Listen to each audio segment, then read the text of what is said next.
टोंक से मालामाल होके अभी कई लोग इधर नागौर की तरफ आए, उनको मैं चेतावनी देना चाहता हूँ। नागौर में ज्वाइन तो कर लिया आपने, लेकिन नागौर में ध्यान रखना, टोंक की तरह पोपा भाई का राज नहीं वहां पे है।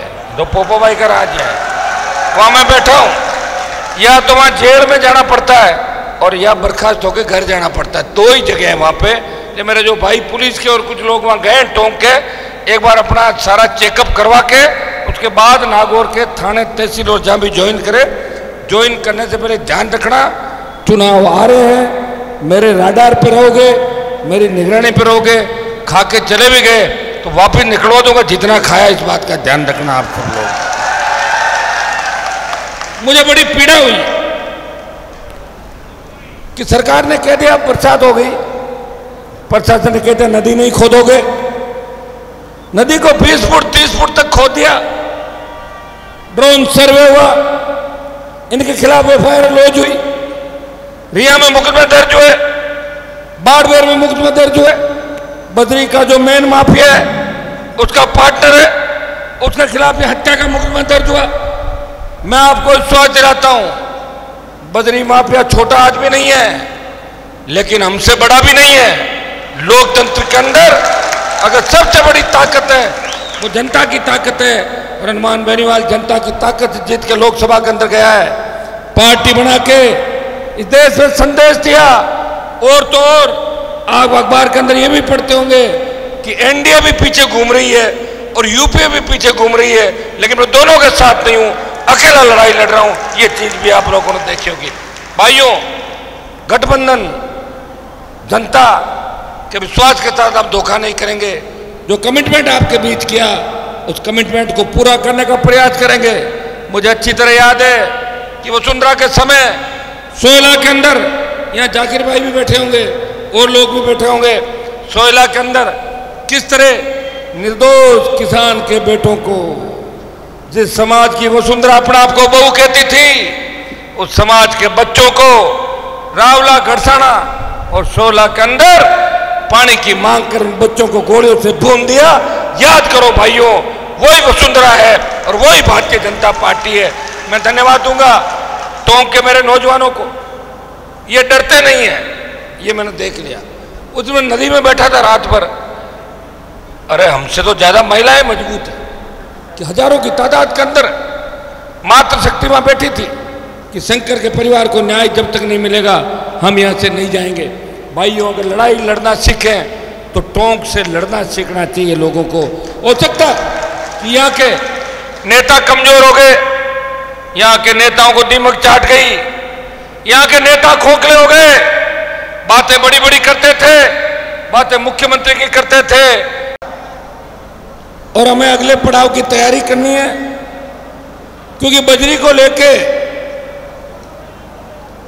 9 के लगभग बड़े प्रदर्शन और रैलियां राजस्थान के अंदर करी, और मैं चाहता हूं कि टोंक की रैली के बाद इसका समापन करें, यार पार की लड़ाई की अंतिम रैली हो, ऐसी मेरी इच्छा है। इसलिए कहना चाहूंगा, सम्मानित मंच, सारे मेरे प्रवक्ता, छोटे भाई और उपस्थित हजारों की तादाद में मौजूद बुजुर्गों, नौजवान साथियों, उपस्थित मातृशक्ति और मेरे भाइयों, सबसे पहले तो मैं आपको धन्यवाद दूंगा कि टोंक के अंदर आपने 3-4 दिन की मेहनत के अंदर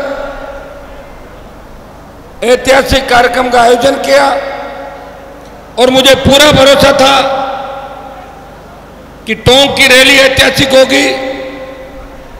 यह हल्ला बोल प्रदर्शन है, कांग्रेस बीजेपी गलतफहमी में नहीं रहे। अगर हम रैली करना चाहेंगे तो इससे 10 गुना रैली भी टोंक की धरती पर कर सकते हैं। यह हमारा हल्ला बोल प्रदर्शन का कार्यक्रम था, जो मात्र 4 दिनों की मेहनत के अंदर छोटे भाइयों ने, मेरे विधायकों ने और पार्टी के तमाम नेताओं ने अपने दम पे आपके बीच अपनी उपस्थिति दर्ज कराई, और आप सब ने दोनों हाथों से आशीर्वाद दिया।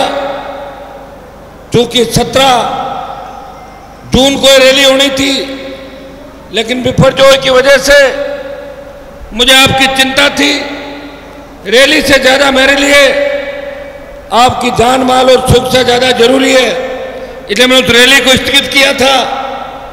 और तब बीच में जब बजरी माफिया ने शंकर मीणा की निर्मम हत्या की, उस समय हनुमान बेनीवाल आपके बीच आया था।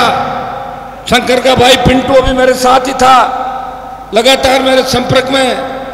मैं पिंटू और उसके परिवार को आश्वस्त करना चाहता हूं कि 11-12 मुलजिम पकड़े गए हैं, इसमें कुछ पुलिसकर्मी भी संदिग्ध है। जो संदिग्ध है, जितने भी मुलजिम हैं, अगर अपराधियों के साथ किसी ने चाय पी, फोटो भी खिंचाई और बात भी करी, वो तमाम सलाखों के पीछे होंगे, ये मैं विश्वास आपको दिलाता हूं। आर्थिक मुआवजे की बात थी, मैंने पहले ही आते ही पूछ लिया था। अभी तक 4 लाख से थोड़ा सा पैसा ज्यादा पहुंचा है। मैं आश्वस्त करता हूं कि आने वाले 2-3-4 दिन के अंदर जो 50 लाख की बात करी थी, वो सारा पैसा पिंटू को और शंकर के परिवार को सरकार पहुंचा देगी। संविदा पर नौकरी सहित पूरी जांच की मांग करी, नाके हटवाए, लेकिन मुझे कोई कह रहा था कि 5-7 दिन तो ठीक चला मामला, लेकिन टोंक में तो बजरी का जो खेल है, इसलिए हर अधिकारी टोंक जाना चाहता है। मैं लोगों को कहता हूं कि आप नागौर चल लो, बोले नागौर तो नहीं जाएंगे, रिया चले जाएंगे। रिया नागौर में ही है, वहां बजरी अच्छी है। और टोंक जाएंगे, टोंक में बजरी निकलती है।